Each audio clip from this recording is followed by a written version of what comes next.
주셨으면 좋겠습니다. 그럼 이 시간 우리가 함께 볼 말씀 읽도록 하겠습니다. 마태복음 6장 7절 8절 말씀, 마태복음 6장 7절 8절 말씀 우리가 한 목소리로 함께 읽도록 하겠습니다. 시작. 또 기도할 때에 이방인과 같이 중언부언하지 말라. 그들은 말을 많이 하여야 들으실 줄 생각하느니라. 그러므로 그들은 본받지 말라. 구하기 전에 너희에게 있어야 할 것을 하나님 너희 아버지께서 아시느니라. 아멘. 자, 지난번에는 마태복음 6장 5절 6절 말씀을 통해서 기도할 때 외식하면 안 된다라고 하는 것들을 나누었었는데요. 외식하며 신앙생활하는 사람이 어떤 사람입니까? 혼자 있을 때는 기도하지 않고 사람들이 보는 곳에서만 기도하는 사람들이라고 말씀드렸었습니다. 그리고 날마다 정해진 시간에 정해진 장소에서 은밀한 중에 계신 하나님 아버지와 인격적이고 친밀한 기도의 교제를 여러분들도 나누시기를 제가 당부드렸었는데 지난 시간 동안 골방에서 하나님과 만나는 은혜를 풍성히 누렸으리라 믿습니다. 아멘이 안 나오네요. 예. 그럼 오늘은 기도할 때에 외식하지 말고 골방에 들어가서 문을 닫고 은밀한 중에 계신 아버지께 기도하라 라고 했던 이 말씀 다음에 나오는 기도할 때에 또 다른 하나 주의해야 할 점에 대해서 나누려고 합니다. 7절 말씀 보면은 이방인과 같이 중언부언하지 말라라고 말씀을 합니다. 기도할 때에 이방인과 같이 중언부언하지 말라. 이방인이 누구입니까? 하나님을 알지 못하는 사람들입니다. 하나님이 아닌 다른 신들을 섬기는 사람들입니다. 하나님의 백성이 아닌 사람들을 뜻하는 거죠. 하나님의 백성인 유대인들이 하나님께 기도할 때에 이방인처럼 기도한다? 이상하지 않습니까? 더욱이 8절 말씀에서 보면은 그들을 본받지 말라라고 말씀을 합니다. 이방인들을 그렇게 배척하는 유대인들이 어떻게 이방인들을 본받아서 그들과 같이 기도할 수 있을까? 의아한 생각이 듭니다. 이방인들의 기도 가운데 이교적인 기도에 뭔가 신비한 뭔가가 있었을 수도 있을 것 같아요. 왜인지는 정확히 모르겠지만 이방인이 기도하는 것처럼 기도하는 모습이 유대인들에게도 있었기 때문에 예수님이 그렇게 기도하지 말라라고 말씀을 하신 거겠죠. 그러면 이방인들이 하는 기도의 특징은 무엇입니까? 바로 중언부언한다라는 겁니다.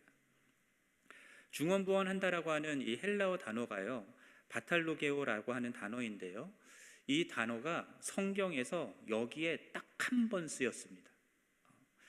성경뿐 아니라 다른 고대 문서에서도 이 단어가 잘 나오지 않는다고 해요. 그래서 다른 용례가 어떤 것인지 그 어원의 의미가 정확히 무엇인지 저희가 정확하게는 알 수 없습니다. 그냥 다만 생각 없이 짓거리는 느낌 또는 횡설수설하는 것처럼 기도하는 그런 것이 아닐까라고 생각을 해봅니다. 그래서 어떤 분들은 이 중언부언하는 것처럼 기도한다라고 하는 것을 같은 말을 계속 반복하는 것이라고 말하는 경우가 있습니다.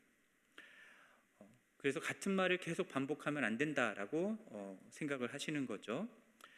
그런데 기도할 때에 같은 말을 계속 반복하는 것 자체는 잘못된 기도는 아닙니다. 예수님께서도 기도하실 때 반복하셨잖아요. 예수님께서도 겟세마네 동산에서 기도하실 때 3번 반복해서 기도하셨잖아요. 그리고 중언부언이 알아들을 수 없는 말로 중얼거리는 것이라고 생각하시는 분들도 있는데 그것 자체도 어떤 면에서는 잘못된 기도가 아닐 수도 있습니다. 왜냐하면 사도행전 1장 말씀 보면은 한나가 사무엘의 엄마가 되는 한나도 기도를 하잖아요. 근데 기도할 때에 소리가 잘 들리지 않고 입술만 움직이는 것처럼 기도했거든요.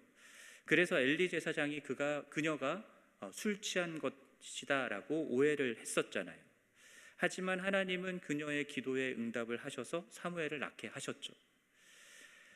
그래서 기도할 때에 막 반복해서 하는 거나 또는 중얼거리듯 하는 것, 이것보다는 저희가 오늘 말씀에서 초점을 맞추려고 하는 것은 7절 후반부에 나오는 말씀처럼 말을 많이 하는 것, 여기에 초점을 맞춰서 생각을 해보려고 합니다.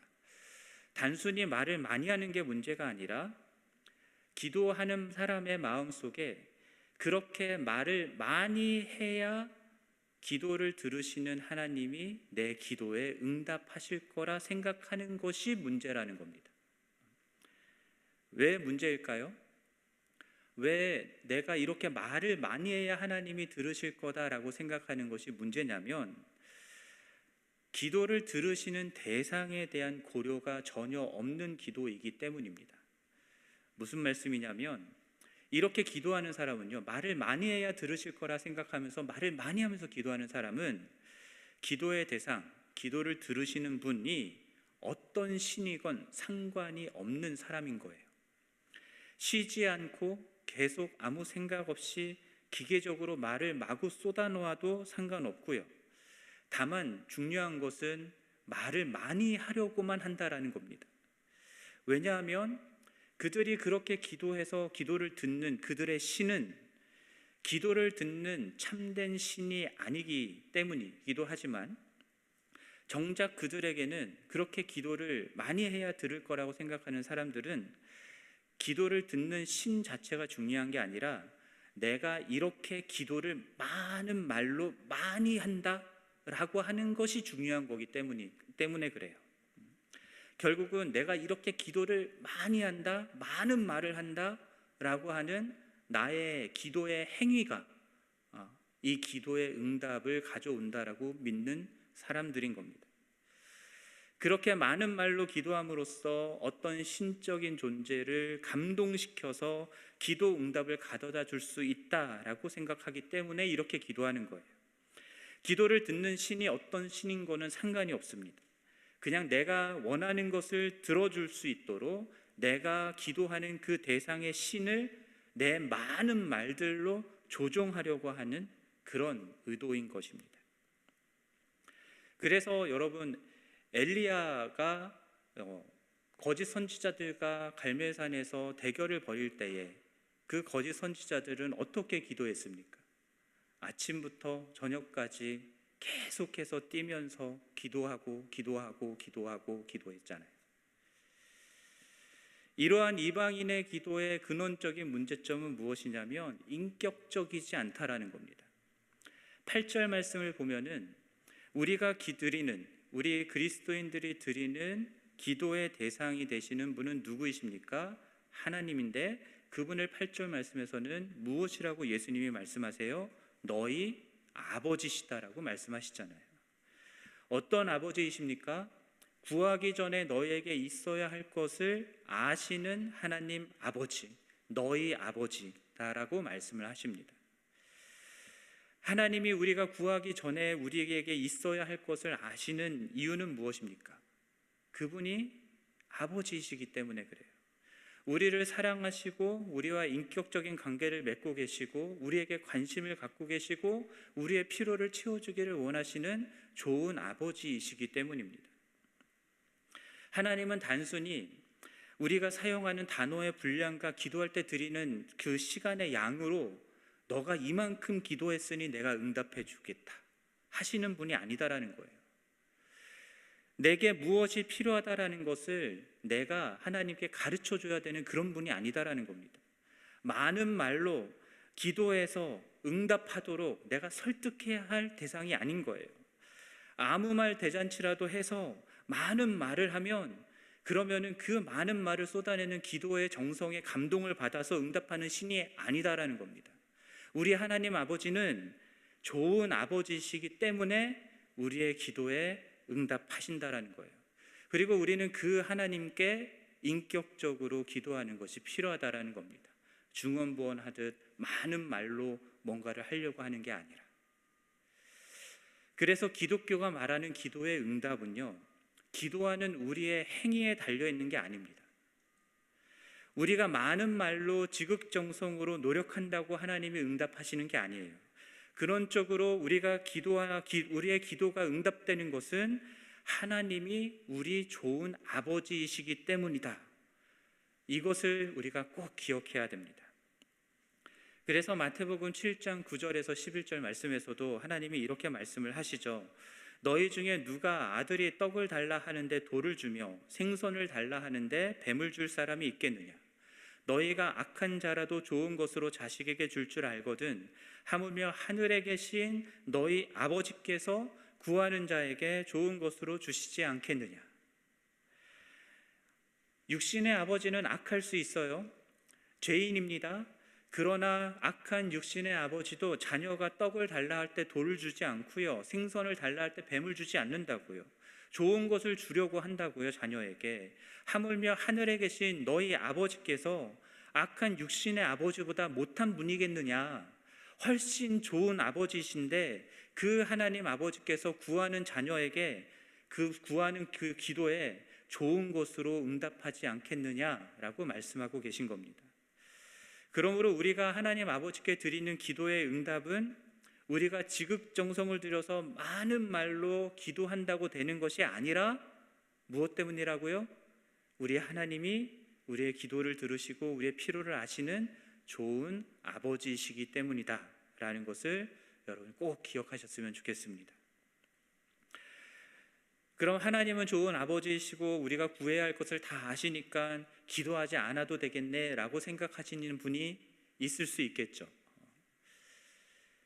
그런데 성경이 말씀하고 있는 기독교의 기도는 단지 내가 필요한 무언가를 얻어내는 기도가 아닌 겁니다.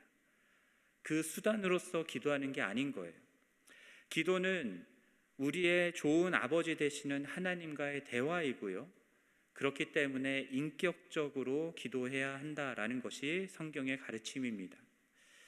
기도 중에 우리는 우리 자신의 생각과 마음과 감정과 의지를 다 표현할 뿐 아니라 하나님 편에서의 하나님의 생각과 마음, 감정과 의지가 무엇인지도 알게 되고 그것에 반응하면서 기도하는 것이 이루어져야 된다라는 거예요. 성경에 나타나는 하나님은 어떤 하나님이십니까? 여러분들이 지금까지 신앙생활하면서 경험한 하나님 어떤 하나님이십니까? 하나님은 우리들과 늘 함께하기를 원하시는 하나님이세요. 우리들과 함께 웃고 함께 울고 싶어하는 하나님이십니다. 그래서 하나님은 여러분들의 생각과 여러분들의 마음과 여러분들의 뜻 이런 것들을 알기를 원하세요. 듣기를 원하십니다. 또한 하나님의 생각과 마음, 하나님의 뜻이 무엇인지도 우리에게 알려주기를 원하시는 하나님이세요. 그래서 기도하라고 하시는 겁니다. 그래서 인격적인 대화를 나누며 기도 가운데 교제하기를 주님께서는 원하시는 것이고요. 그렇게 여러분들 기도하면서 하나님과 인격적인 교제를 나눈 기억이 있으시죠? 하나님과 함께 하나님께 기도하면서 여러 마음을 토해놓으면서 울기도 하고 하나님이 주시는 위로 때문에 웃은 적도 있으시죠? 하나님의 마음과 생각이 느껴져서 그것에 대해서 반응하면서 순종하겠노라고 결단하는 일들도 있었을 것입니다. 다른 사람들은 모르지만 그러나 하나님과 내가 인격적인 만남 가운데 기도 가운데에 나누었던 은밀한 교제들 여러분들 다 갖고 있었을 것입니다. 저도 말씀을 준비하면서 기도하면서 하나님과 나누었던 그러한 교제의 경험들이 떠올랐습니다. 예전에 친구들과 아주 심각하게 기도실 들어가서 기도했던 적이 있었거든요. 그런데 그 기도 가운데에 하나님이 어떻게 설명할 수는 없는데 저희들을 굉장히 웃게 만드신 적이 있었습니다. 여러분들도 알다시피 제가 좀 과하게 진지하잖아요. 심각하고. 근데 정말 그 기도실에서 친구들과 함께 하나님 때문에 깔깔깔깔거리면서 웃었던 기억이 있습니다. 또 하나님은 내 안에 아무에게도 말하지 못한 그런 상처와 아픔들, 두려움과 불안까지도 다 아시고 그것들을 하나님께 내려놓을 때에 보듬어 안으시며 괜찮다 말씀해 주시죠. 그 한마디에 제 마음속에서 막 휘몰아치던 마음들이 잠잠해지고 주님이 품어주시는 그 품 안에서 안도와 감사의 폭풍 눈물을 흘렸던 기억도 있습니다. 그리고 제가 과거에 선교 갔었을 때에 아무래도 제가 선교하는 데 있어서 너무나 실패한 것 같아서 돌아올 때 막 우울해져 가지고 막 혼자 구석에 찌그러져 있었을 때가 있었거든요. 근데 그때 하나님이 내가 너와 함께한다, 나는 너의 하나님이다 라고 말씀해 주셨던 기억이 있습니다. 그래서 너무 기쁘고 감사해서 주변 사람들 돌아다니면서 하나님이 나와 함께 하신대요, 하나님이 나의 하나님이래요 라고 얘기하며 돌아다녔던 것도 기억이 납니다. 기도하면서 여러분 하나님의 눈물이 느껴질 때도 있지 않으십니까? 저는 그래서 기도할 때 참 많이 울게 될 때가 많습니다. 이 세상에서 고통받고 아파하는 수많은 영혼들을 향해서 하나님이 아파하시고 안타까워하시는 그 마음이 느껴져서 2시간, 3시간 울면서 기도했던 적도 있습니다. 제 친구 때문에도 우셨고요. 그리고 성도님들 때문에도 우시고요. 기도하면서 그런 마음이 함께 느껴지면 평소에 제가 할 수 없었던 그런 안타까움으로 깊이 하나님과 함께 공감하면서 기도하는 일들이 있었던 것이죠. 이렇게 인격적인 좋은 아버지와 함께 대화하면서 인격적인 교제로서의 기도를 하는 것, 그것이 주님이 원하시는 것인데, 그런데 기도할 때에 인격적인 이런 좋은 아버지를 고려하지 않고 내가 내뱉고 싶은 말들, 그런 말들만 많이 내뱉는 행위로 내가 이렇게 많은 말을 했으니 내 이 공로를 인정하여 나의 기도에 응답해야 되겠다라고 생각해서는 안 된다라는 거예요. 그런 식의 기도는 이방인이 하는 기도다라고 말씀하시는 겁니다. 의외로 우리들이 기도할 때에 이 이방인처럼 기도할 때가 있습니다. 이방인처럼 기도하는 사람은 결국은 내가 필요한 것을 얻기 위해서만 기도합니다. 구하기 전에 이미 우리에게 있어야 할 것을 아시는 하나님을 고려치 않고 내가 원하는 것, 내가 필요한 것, 그것을 얻기 위해서 내 할 말만 많이 쏟아내고 그렇게 간절히 열심히 기도하는 내 기도의 정성에 하나님이 감동해서 응답하시리라 기대하는 것, 이것은 이방인이 하는 기도라는 거예요. 우리들이 하는 기도의 제목들은 어떠한 것들이 있습니까? 무엇을 구하고 계십니까? 나와 가족의 건강, 진로와 직장 문제, 이성교제 또는 결혼의 문제, 자녀의 문제 등등, 이런 기도 제목들로만 기도하는 것, 그것은 하나님을 믿지 않는 이방인들도 다 하는 기도라고요. 여러분 생각해 보세요. 어느 날 이사해야 되고 어느 날 결혼해야 되고 누구랑 결혼해야 되고 결혼해서 이 사람과 잘 살 것인가, 이런 거 묻는 거 어디 가서 합니까? 사람들이 점집 가서 하는 거잖아요. 그런데 우리도 하나님 앞에 나가서 똑같은 것을 기도하는 경우들이 많다고요. 간절한 피로가 생기면 알 수 없는 미래에 대한 불안 때문에 믿음이 있건 없건 사람들은 신적인 누군가를 붙잡고 그것을 위해서 기도합니다. 그게 인간이거든요. 하지만 우리 기독교인들은, 하나님을 아버지, 좋은 아버지로 모신 기독교인들은 그럼 그것만을 위해서 기도하는 게 아니에요. 하나님과의 인격적인 교제, 하나님을 더 깊이 알아가는 그러한 기도가 필요한 것입니다. 제가 이렇게 말씀드리면은 그럼 피로를 위해서, 내 피로를 위해서 기도하는 것에 대해서 죄책감을 느끼시는 분들이 있더라고요. 그런데 피로를 구하는 기도를 하지 말라는 말씀이 아니에요. 여러분들의 자녀들이 지금까지 여러분들에게 많은 것들을 요구했죠. 그렇지 않습니까? 우리 아이들도요, 옷이 필요하거나 신발이 필요하거나 학교에서 준비물이 필요할 때에 아내와 저에게 이거 해달라고 저거 해달라고 요구를 합니다. 그러면 저희들은 어떻게 합니까? 필요를 채워주죠. 하나님 아버지께서도 우리들의 살아갈 때 필요한 모든 것들에 대해서 관심을 가지시고 우리가 필요한 것들을 구할 때에 응답해 주신다고요.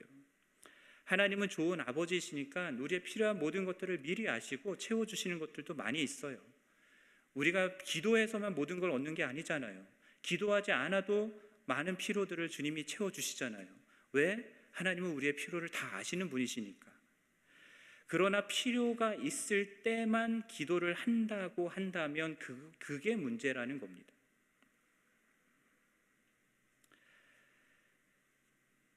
우리의 필요를 다 아시는 좋은 아버지와의 인격적인 관계가 없이 나의 필요를 채워주는 수단으로서의 신으로만 여기는 것이기 때문입니다. 여러분, 하나님이 우리를 위해서 존재하십니까? 우리가 하나님을 위해서 존재하는 겁니까? 당연히 우리가 하나님을 위해서 존재하는 것이죠. 그런데 말로는 그렇게 말하는데 정작 우리가 하나님 아버지와 기도할 때에는 하나님을 위한 것들을 내가 알고자 하고 하나님을 위해서 기도하는 내용들보다는 나를 위한, 나의 필요를 위한 기도들이 훨씬 더 많은 것들을 보게 됩니다.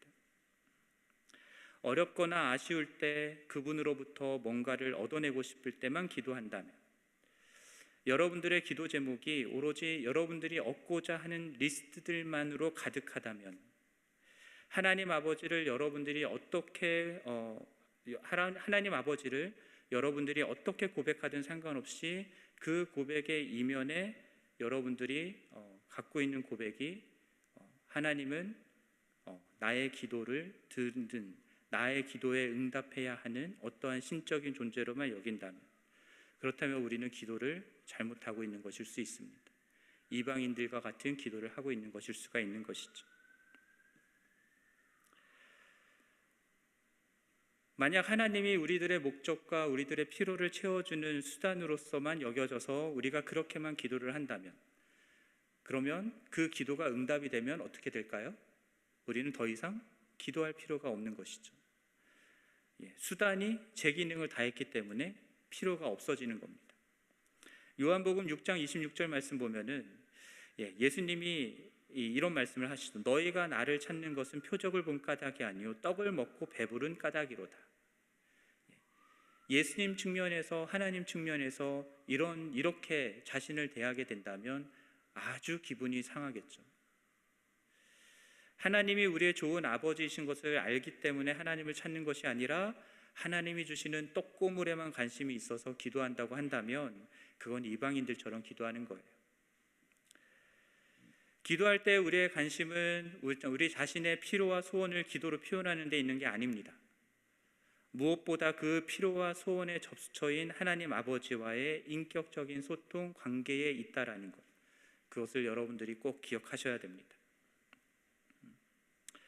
만약 필요와 소원만을 구하는 기도를 한다면 우리들이 기도할 때에 무엇에 집중하게 되냐면 우리 자신의 마음에 가득한 두려움, 그것을 얻지 못할 것에 대한 두려움과 불안에 초점을 맞추게 되는 경우들이 많습니다.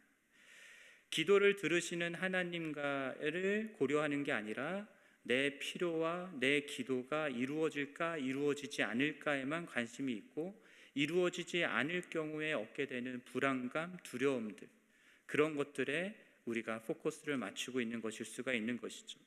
그렇기 때문에 그렇게 기도하는 사람들의 기도의 특징이 무엇인지 아십니까? 기도를 하는데 자유함이 없습니다. 기도를 하면 할수록 더 걱정되고 염려하고 두려워지는 일들이 생길 수 있습니다. 우리의 필요를 아시는 하나님 아버지로부터 받는 위로와 격려와 그 모든 두려움과 불안을 없애주는 그 은혜들을 누리지 못하기 때문이죠. 이방인들처럼 우리의 필요만을 위해서 기도를 한다고 한다면 굳이 하나님께 할 필요가 없습니다. 왜냐하면 이방인들도 다 하는 기도잖아요. 어차피 그렇게 자기 필요를 채우기 위해서 하는 수단으로서 기도를 하는 사람이라면 하나님 아버지를 우리의 필요를 세우기 위한 존재로만 여기는 거니까 굳이 하나님께 기도할 필요가 없는 거죠. 그냥 다른 신에게 기도해도 상관이 없는 겁니다.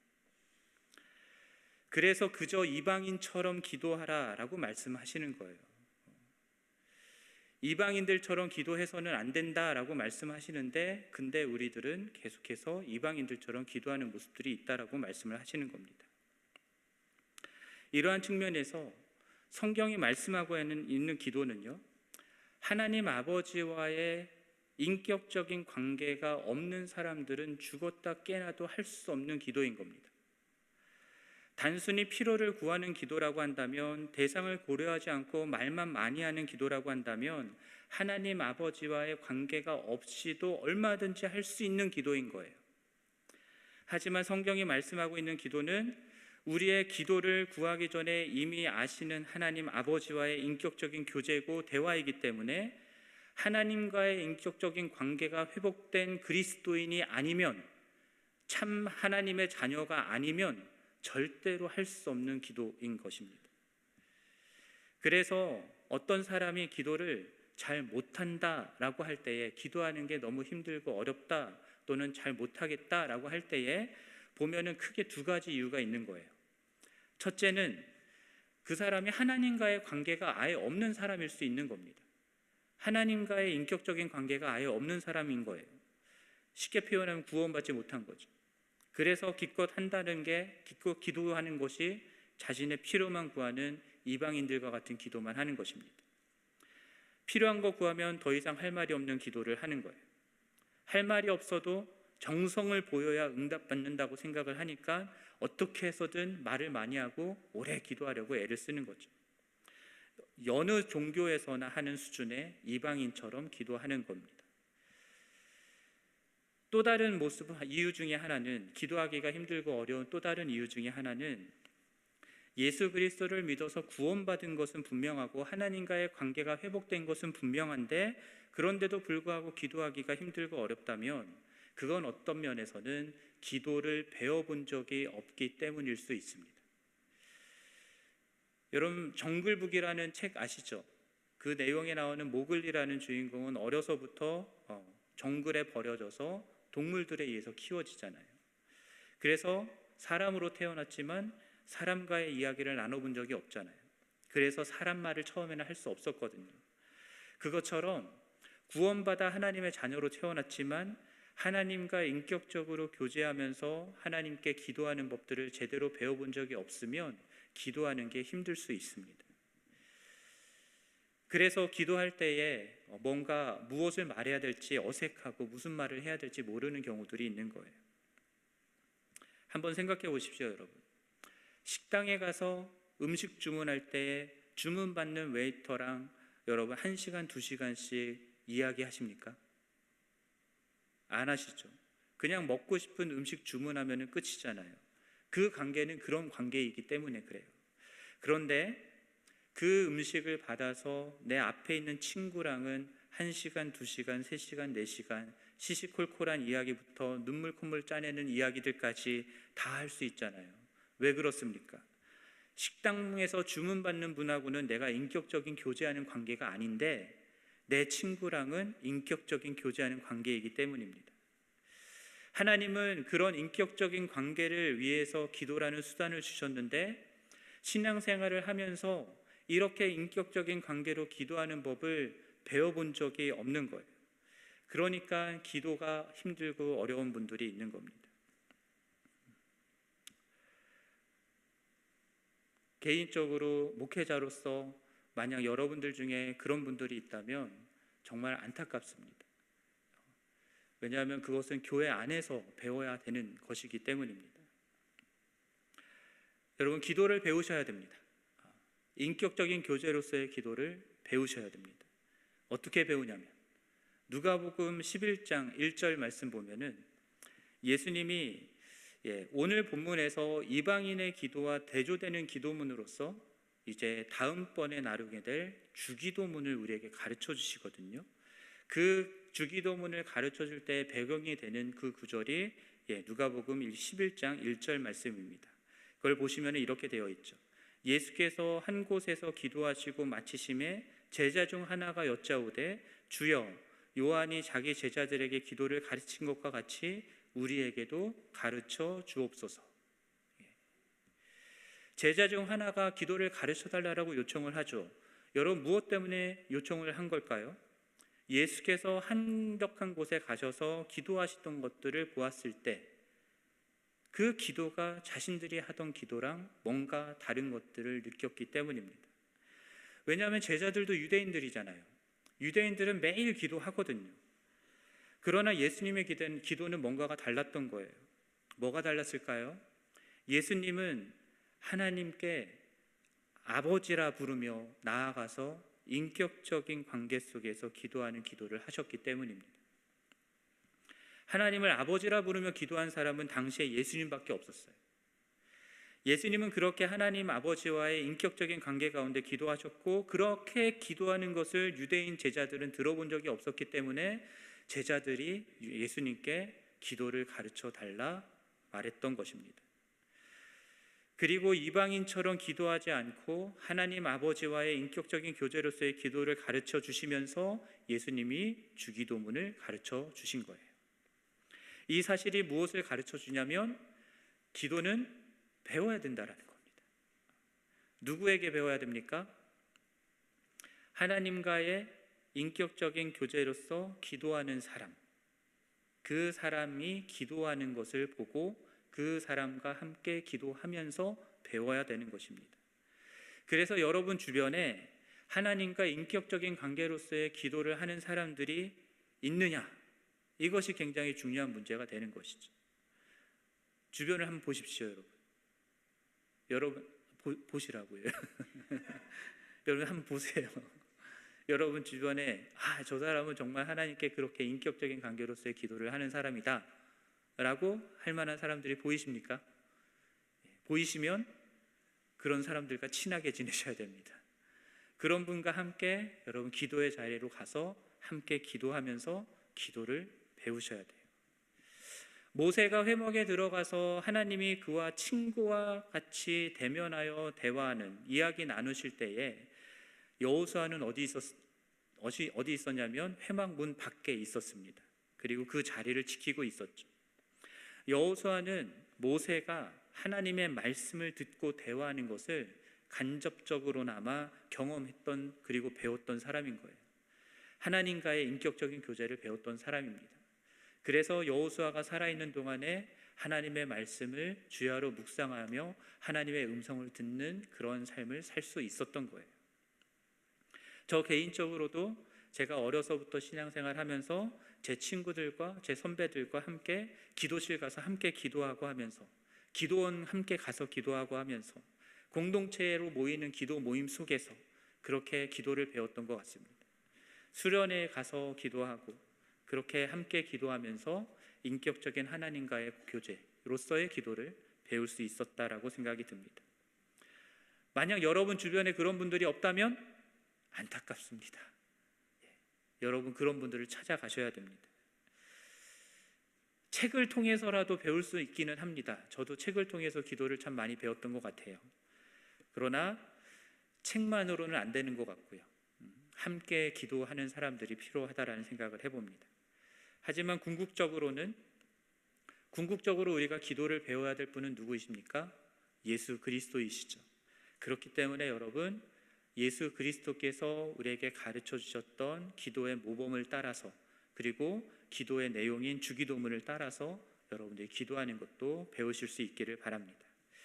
예수님은 이른 새벽에 해가 뜨기 전에 한적한 곳에 가서 기도하셨고, 감람산에 가셔서 밤새워 또 기도하셨고, 겟세마네 동산에서 피가 땀이 되도록 기도하시는 모습들을 우리에게 보여주셨습니다. 헬리케라고 하는 분이 있는데 그분이 이런 말씀을 하셨어요. 우리는 온갖 세상사에 치여 살다가 가끔씩 필요가 있을 때 의지적 노력으로 일어나 기도의 자리로 가곤 하지만, 예수님은 하나님과의 인격적인 교제로서의 기도 속에 사시다가 거기서 나와 세상 속으로 들어가서 사역을 하셨습니다. 무슨 말씀인지 아시겠습니까? 우리들은 우리들의 삶을 계속 살다가 시간을 내서 우리의 필요를 구하는 기도를 하러 들어가지만, 예수님은 하나님과의 인격적인 관계에 기도를 하다가 잠깐 나와서 세상에서 사역하시다가 다시 기도로 하나님과의 관계로 들어갔다라는 얘기예요. 정말 그렇지 않습니까? 그러니 예수 그리스도의 기도는 다를 수밖에 없는 겁니다. 예수 그리스도의 삶과 사역이 다를 수밖에 없었던 겁니다. 예수님이 그러한 제자들이 그러한 예수님의 기도를 보고 기도를 가르쳐 달라고 했던 것처럼, 여러분들도 주님께 하나님과의 인격적인 교제로서 나누는 그 기도를 우리에게도, 나에게도 가르쳐 달라고 주님께 기도해 보시기를 바랍니다. 그분은 지금도 우리를 위해서 중보하고 계시는 중보자시잖아요. 그러니 그분께서 여러분들에게 기도를 가르쳐 주실 것입니다. 기도를 하지 않는다라고 말하는 것은 나는 하나님을 믿지 않는다 말하는 것과 다르지 않습니다. 기도를 들으시고 응답하시는 하나님을 믿지 않기 때문에 기도하지 않는 것이거든요. 모든 것을 가능케 하시는 능력의 하나님을 믿지 않기 때문에 우리가 기도를 하지 않는 것입니다. 나아가 하나님은 이 세상의 것들보다 가치가 없는 분이라 여기기 때문에 우리가 기도의 자리로 나아가지 않는 것입니다. 그래서 아까 말씀드렸던 헬리케라는 분이 또 이런 말씀을 하시더라고요. 하나님께 하루 중 최고의 시간을 드리지 않는 사람은 하늘 아버지로부터 전혀 아무것도 받지 못한다. 이것은 하나님이 우리 삶의 첫 자리에 계시지 못하다라는 것을 증명한다. 하나님을 내 삶을 위해 존재하는 분, 내가 하는 일을 성취하기 위해 필요한 분으로만 믿는 사람은 필요가 있을 때만 기도합니다. 그러나 내가 하나님을 위해 존재한다라고 믿는 사람은 하나님의 생각과 마음과 하나님의 뜻을 알기 위해서, 내가 오늘의 삶 가운데 내가 이루어야 할 하나님의 뜻이 무엇인지를 알기 위해서 하나님께 나아가 묻고 기도하는 것을 가장 먼저 한다라는 거예요. 바로 예수 그리스도가 그러하셨던 것처럼요. 사랑하는 여러분, 그러므로 여러분 날마다 기도의 자리로 나아가시기를 바랍니다. 하나님 아버지와의 인격적인 교제로서의 기도의 자리로 나아가시기를 바랍니다. 많은 말을 할 필요 없습니다. 말하는 거에 서툴러도 괜찮습니다. 인격적인 아버지이신 하나님은 우리가 말하는 거 잘 유창하게 하지 못한다 해도 뭐라 하시는 분이 아니시잖아요. 여러분 깐난 애기들 이렇게 안고 옹알이 할 때에 왜 이렇게 말을 못하냐고 뭐라고 하시는 분 계십니까? 옹알이만 해도 예쁘고 좋잖아요. 하나님께 나아와서 서툴지만 하나님께 진심으로 기도하는 그 기도를 하나님은 너무나 기뻐하시고 귀하게 받으신다라는 겁니다. 종교적 관습에 익숙한 사람들은 기도할 때에 어떤 특정한 관습적 표현에 익숙하고 많이 사용하는 경향이 있는데요. 그게 내가 지금 말하고 있는 게 하나님께 기도하고 있는 내용이 무슨 뜻인지는 알고 기도해야 되지 않겠습니까? 그러니까 간습적으로 기도하기보다는 여러분들의 언어로 표현할 수 있는 여러분들의 마음을 정직하고 진솔하게 하나님께 표현하는 기도를 하셨으면 좋겠습니다. 한 문장의 기도를 하더라도 내 생각과 내 마음을 담아서 내 기도를 들으시는 하나님 아버지를 생각하면서 기도를 하는 것들을 하셨으면 좋겠습니다. 그렇게 날마다 주님과 인격적으로 기도하는 시간들을 정기적으로 규칙적으로 꼭 가지실 수 있었으면 좋겠습니다. 그리고 아까 부탁드렸던 것처럼 하나님과 인격적인 교제로서의 기도를 할 수 있는 사람들과 가깝게 지내면서 그분들과 수다만 떨지 마시고 기도하러 가셔서 함께 나누실 수 있었으면 좋겠습니다. 그렇게 함께 기도하면서 주님이 가르쳐 주시는 기도를 배울 수 있는 그러한 우리 공동체가 될 수 있었으면 좋겠어요. 그렇게 기도하는 사람이 더욱 많아서 우리 교회로 찾아오는 사람들은 누구든 그 신앙에 어렸을 때부터 인격적으로 하나님께 기도하는 법들을 배울 수 있는 그런 교회가 됐으면 좋겠습니다. 이렇게 기도를 통해서 하나님과 인격적인 소통을 배워나가는 가운데 여러분 우리 모두가 신앙생활의 연수보다 더 깊고 풍성한 주님과의 관계에서 오는 그 은혜를 누릴 수 있게 되기를 간절히 바랍니다. 그리고 예수님처럼 기도하며 하나님의 뜻, 하나님의 나라를 이 땅 위에 세워나가는 그런 우리 모두 우리 교회가 되기를 주님의 이름으로 간절히 축원합니다.